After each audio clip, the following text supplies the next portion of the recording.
রাধে রাধে। আপনারা কি মাইগ্রেন বা আতকপালি মাথা ব্যথায় ভুগছেন? খুব যন্ত্রণা, ওষুধ খেয়েও ঠিক হচ্ছে না? অনেক সময় দেখা যায় এটি হয় অল্প বয়সের ছেলে মেয়েদের। বেশিরভাগ অল্প বয়সের ছেলে মেয়েদের এই আতকপালি বা মাইগ্রেন হয়। আপনারা কি করবেন? আপনারা এই উপায়টি করুন, প্রাচীন উপায়, কারো কাছে যেতে হবে না। আর ওষুধ যখন খাবেন, আমি সব সময় বলবো ওষুধ আপনারা উত্তর পূর্বে রাখবেন, তাহলেই ওষুধ কাজ করবে, না হলে কিন্তু কাজ করবে না। এবং তার সঙ্গে আপনারা এই উপায়টি করুন, 3টি রবিবার করতে হবে। আপনারা কি করবেন?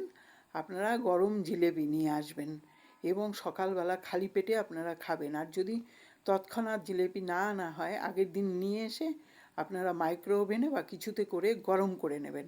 এই গরম জিলেবি আপনারা খালি পেটে খাবেন, দেখবেন ঝটসে আপনাদের এই আতকপালি মাথা ব্যথা চলে গেছে, মানে মাইগ্রেন চলে গেছে। আর তার মধ্যে আপনারা যদি অনেক পুরানো হয়, কিছুতেই না যায়, তখন একটি মন্ত্র আছে, আপনারা যদি কমেন্ট করেন যে আমার এরকম অবস্থা, তাহলে আমি সেই ভেবে আপনাদের এই মন্ত্রটি দিয়ে দেব।